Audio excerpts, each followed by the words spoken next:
வடிவேலு எங்கேருந்து வந்தார்? அவர்லாம் சும்மா வளையல் கடையில் எங்கேயோ வேலை பார்த்துட்டு அப்படி இருந்தவர் தான்.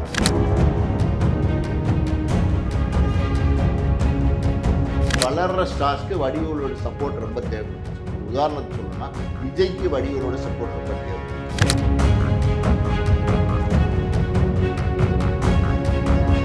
அஜித் வேற சாப்பிடலாம் அப்படிங்கிற மாதிரிலாம் அஜித் வந்து 2 மூணு இன்னைக்கு வரைக்கும் அஜித் வந்து வடிவேலு பயன்படுத்திக்கிறதே இல்லை. பார்த்தீங்களா, கட் பண்ணி விட்டார். நீங்கள் சினிமாவில் வளர்ந்துக்கிட்டீங்கிறதுக்காக இன்னொரு ஹீரோ போய் வாடா போடான்னு பேசுறது தப்பு.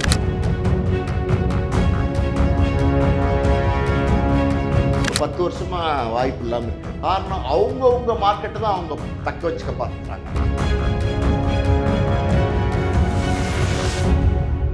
பிஹைண்ட் டாக்கீஸ் நேயர்களுக்கு வணக்கம். நான் உங்கள் கண்மணி. இன்றைய நிகழ்ச்சியில் நம்முடன் இணைந்திருப்பவர் தயாரிப்பாளர் ஆஸ்கர் மூவிஸ் பாலாஜி பிரபு அவர்கள்.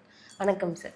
வணக்கம்மா. சார், எப்படி இருக்கீங்க? நல்லா இருக்கேன். அந்த காலத்து நடிகர்களை பற்றி நிறைய விஷயங்கள் வந்து எனக்கு தெரிஞ்சுக்கணும் அப்படின்னு ஒரு ஆசை இருக்கு.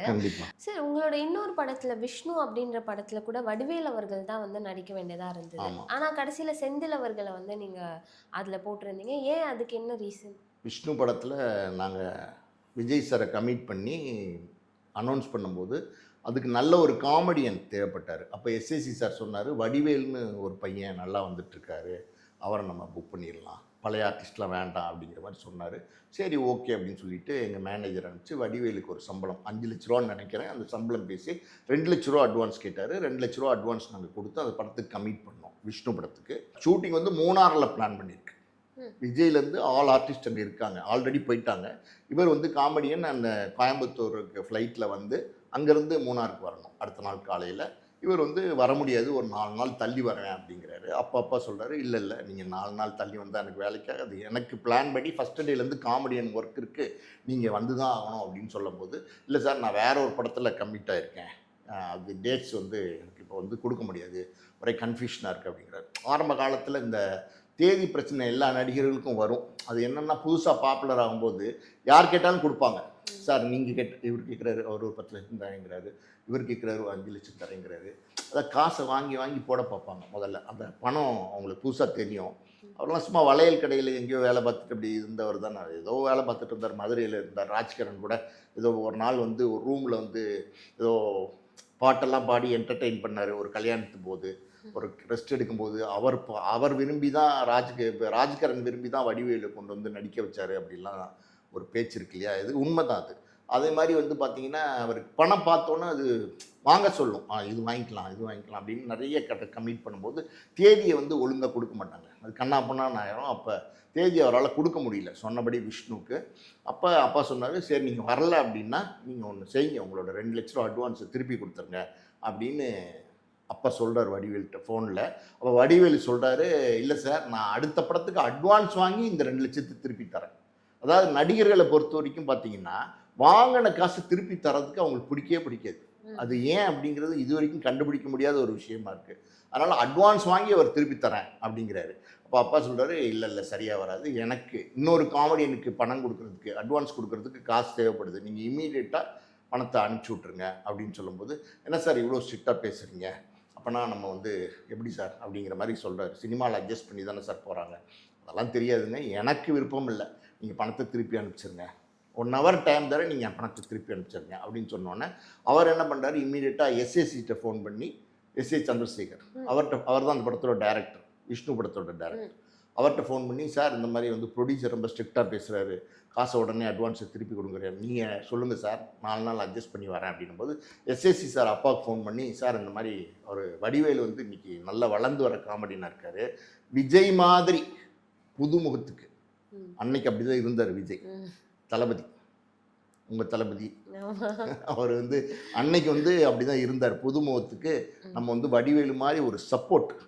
ஒரு முட்டு கொடுத்து சப்போர்ட் பண்ணால் அது நல்லாயிருக்கும் சார், படத்துக்கும் ப்ளஸ் பாயிண்ட்டாக இருக்கும், வியாபாரத்துக்கும் ப்ளஸ் பாயிண்ட்டாக இருக்கும், அதனால் நம்ம வடிவேலு வச்சே பண்ணலாம் சார், ஒரு 4 நாள் அட்ஜஸ்ட் பண்ணி நான் ஷெட்யூல் போட்டுக்கிறேன், அவர் வரட்டுமே அப்படின்னு சொல்கிறார் அப்பாட்ட. அப்பா என்ன சொல்கிறாரு, இல்லை இது வந்து அட்ஜஸ்ட் பண்ணி போகிற விஷயம் கிடையாது, இது பாலிசி ஓரியன்டு, என்னோட கம்பெனியில் எனக்கு அக்ரிமெண்ட் எழுதி கொடுத்துட்டு இந்த தேதியில் வரலைன்னா அதை நான் ஒத்துக்க மாட்டேன், இது வந்து யாராக இருந்தாலும் நான் விட்டு கொடுக்க மாட்டேன், அதனால் நீங்கள் வந்து அந்த பணத்தை திருப்பி கொடுக்க சொல்லிடுங்க, நம்ம வேறு காமெடி நடிகன் வச்சுக்கலாம் அப்படின்ட்டு. அப்பா எஸ்சிசி சொல்கிறாரு, வேறு காமெடி நடிகன் நாளைக்கு ஷூட்டிங் சார், எங்கே போவீங்க அப்படின்னு கேட்குறாரு. எல்லோரும் பிஸியாக இருக்காங்களே சார், எதாக இருந்தாலும் பரவாயில்ல நான் பார்த்துக்குறேன், நீங்கள் அந்த மேட்ரு விடுங்க, அவனை பணத்தை திருப்பி கொடுக்க சொல்லுங்கள் அப்படின்னு சொன்னோடனே அவர் ஃபோன் பண்ணி வடிவேல்ட்டு, இல்லைப்பா ப்ரொடியூசர் வந்து ரொம்ப ஸ்ட்ரிக்டாக பேசுகிறார், நீங்கள் அந்த பணத்தை திருப்பி கொடுத்துருங்க அப்படின்னு. அவர் பணத்தை திருப்பி கொடுத்து விட்டுறாரு. இம்மீடியட்டாக செந்தில் வர சொல்லி, இந்த நாளைக்கு ஷூட்டிங்ப்பா, என்ன உன் டேட்ஸ் என்ன அப்படின்னா, ஃப்ரீயாக தான் இருக்கேன் அப்படின்னு. நீ நாளைக்கு மூணார் போ பார்த்துக்கலாம், சம்பளம் என்ன சார் அப்படின்னு கேட்குறாரு. சம்பளம்லாம் கொடுக்கலாம், நீ போய் முதல்ல நடி அப்படிங்கிறாரு. சரின்னொன்னே செந்தில் வந்து அந்த படத்தில் ஃபுல்லாக நடிச்சு கொடுத்து கோஆப்ரேட் பண்ணுறாரு. படம் முடிஞ்சு பிஸ்னஸ்லாம் ஆனதுக்கப்புறம் செந்திலுக்கு வந்து முதல்ல 1 லட்ச ரூபா கூட அட்வான்ஸே கொடுக்கல, 1 ரூபா கூட அட்வான்ஸே கொடுக்கல. அவர் வந்து நடிச்சு கொடுக்குறாரு. காரணம் என்னன்னா, அப்பா மேலே உள்ள மரியாதை. வேறு எந்த நடிகரும் அப்படி நடிக்க மாட்டாங்க, அட்வான்ஸ் வாங்காமல் நடிச்சு கொடுத்தாரு. படம் முடிஞ்சதுக்கப்புறம் வடிவேலுக்கு பேசின சம்பளம் 5 லட்சம், அன்னைக்கு செந்திலுக்கு கூப்பிட்டு நாங்கள் 10 லட்சம் கொடுத்தோம். டபுள் மடங்கு கொடுத்தோம். ஸோ இப்போ நீங்கள் சொன்ன மாதிரி இன்னொரு விஷயமும் விஜய் அவர்கள் பற்றி தெரிஞ்சுக்கணும் அப்படின்னு. அப்போ வந்து விஜய் அவர்கள் வளர்ந்துட்டு வர ஒரு நடிகர், அவரை பற்றி ஏதாவது ஒரு விஷயம், சுவாரஸ்யமான விஷயம், இல்லை நல்ல குவாலிட்டி அவர்கிட்ட இந்த ஒரு விஷயம் இப்போவும் இருக்குது அப்படின்னா ஏதாவது ஒரு விஷயம் இருக்கா? இல்லை, நல்ல குவாலிட்டி விஜய் சாரை பற்றி சொல்லணும் அப்படின்னா, விஜய் சார் வந்து அன்னையிலேருந்து இன்னை வரைக்கும் ரொம்ப, அதாவது சினிமாவை நேசித்து டிவோட்டடாக அந்த தொழில் பண்ணுறார். அவர் வந்து டைமிங்க்கு நடிக்க வந்துடுவார், சொன்னபடி நடிப்பார், எல்லாமே வந்து, அதாவது வந்து ப்ரொடியூசருக்கு ட்ரபிள் கொடுக்க மாட்டார். இப்பயும் அப்படி தான். அவர் பேசின சம்பளம் அது பெரிய சம்பளமாக இருக்கலாம், அதாவது வந்து 275 கோடியாக இருக்கலாம், 300 கோடியாக இருக்கலாம், எவ்வளோ வேணால் இருக்கலாம். அது அவருடைய சம்பளம். அவர் கேட்குறாரு, அவர் மார்க்கெட்டுக்கு அதை அவங்க கொடுக்குறாங்க, வாங்கிக்கிறாரு, அவ்வளோதான். மற்றபடி ஒரு ஸ்பாட்டில் வந்து ஒர்க் பண்ணி கொடுக்கணும், இத்தனை நாள் தேதி கொடுத்துட்டேன் அப்படின்னா அந்த தேதியை கரெக்டாக ஹானர் பண்ணுவார். எக்ஸ்கியூஸ் சொல்ல மாட்டார்.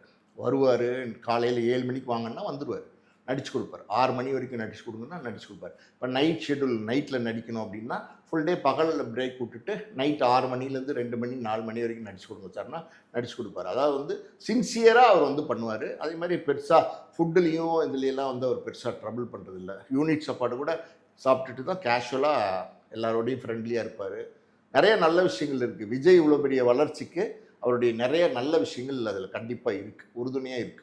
இப்போ நீங்கள் வடிவேல் அவர்கள் மீது வந்து ஒரு குற்றச்சாட்டோ இல்லை, குற்றச்சாட்டு இல்லை, ஒரு கருத்து வச்சிங்க இல்லையா, அவர் வந்து அந்த அப்போ இப்படி பண்ணாருன்னு. இப்போவும் அவர் அப்படி தான் இருக்காரா, இல்லை அவரை மாதிரி நடிகர்கள் இன்னமும் அது மாதிரி பண்ணிட்டு இருக்காங்களா சார்?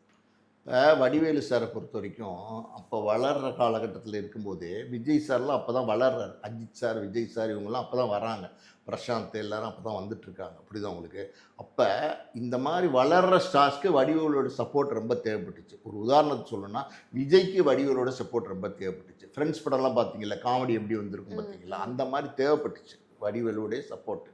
அதுக்கப்புறம் பார்த்தீங்கன்னா பிரசாந்துக்கு தேவைப்பட்டுச்சு அந்த வின்னர், அந்த படம் அவரை பற்றி அவருக்கு இருந்துச்சு. அந்த மாதிரி நிறைய அஜித்தோட நடிக்கும்போது ஆரம்பத்தில் 2-3 படம் அஜித்தோட கமிட் ஆகிறார் வடிவேலு. ஆனால் ஒரு ஆட்டிடியூட் என்னென்னா, அஜித்தை வந்து வாடா போடான்னு கூப்பிட்றாரு வடிவேலு. டேய் அஜித் உட்கார சாப்பிடலாம் அப்படிங்கிற மாதிரிலாம் அஜித்தை வந்து 2-3 இடத்துல கூப்பிட்றாரு. அது வயது சின்ன பையன்றது அது செய்யக்கூடாதுங்க. யாராக இருந்தால் என்ன, யாராக இருந்தால் என்ன, நீங்கள் எங்கேருந்து வந்தீங்க? இப்போ வடிவேலு எங்கேருந்து வந்தார்? நான் கேட்குறேன், ஓப்பனாக கேட்குறேன், வடிவேலு எங்கேருந்து வந்தார்?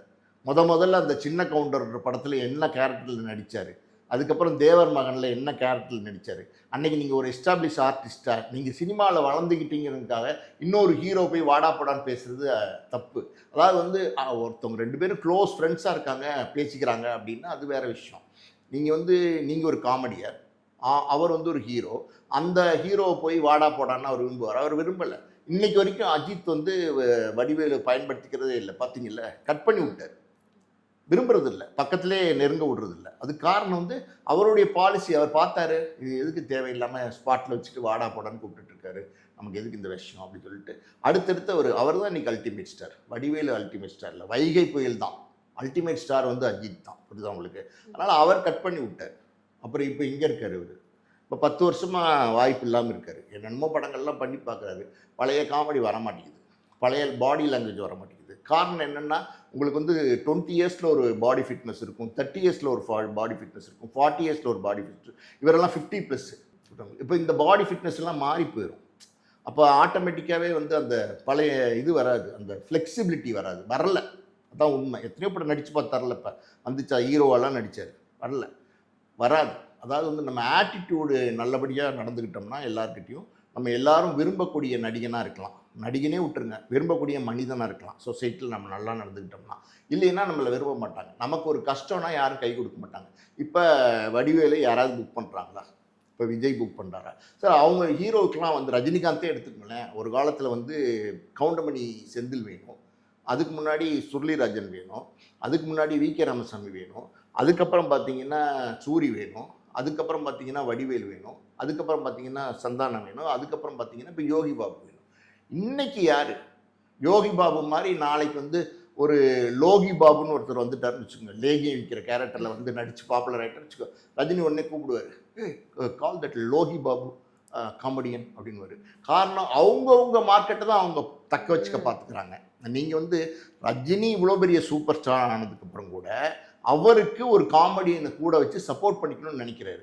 புது புது டேரக்டர்ஸாக நடிக்கிறாரு. இப்போ வந்து நெல்சன் திலீப் குமார் படத்தில் நடிக்கிறாரு, லோகேஷ் கனகராஜ் படத்தில் நடிக்கிறாரு, கார்த்திக் சுப்புராஜ் படத்தில் நடிக்கிறாரு, இப்போ நாளைக்கு அட்லி படத்தில் நடிப்பார், இந்த மாதிரி நடிப்பார். பழைய டேரக்டர்ஸ் யாரோ படத்தில் இப்போ நடிப்பாரா? எஸ்பி முத்துராமன் சார் படத்தில் இப்போ நடிப்பாரா? ஒன்றும் இல்லை. லேட்டஸ்ட்டாக இவருடைய படங்கள் வெற்றி படங்கள் கொடுத்தார்ல, பாஷாலாம் கொடுத்தார்ல, சுரேஷ் கிருஷ்ணா படத்தில் ஒரு படம் நடிப்பார். அப்போ இல்லைன்னா வந்து கே.எஸ். ரவிக்குமார் படத்தில் ஒரு படத்தில் அவர் நடிப்பாரா? நடிக்க மாட்டார். ஏன்னா அவங்க நடிகர்களை பொறுத்த வரைக்கும் சுயநலவாதிகள். அவங்க மார்க்கெட்டை அவங்க தக்க வச்சுக்கணும். யார் வராங்க, யார் ட்ரெண்டிங்கில் இருக்காங்க, அவங்கள கூப்பிட்டு போட்டுப்பாங்க. இன்னும் நம்ம இதை பற்றி அடுத்த நேர்காணலில் இன்னும் நிறைய இதை பற்றி பேசலாம். அண்ட் ரொம்ப நன்றி சார், பொறுமையாக எனக்காக பதில் அளிச்சதுக்கு. நன்றிம்மா.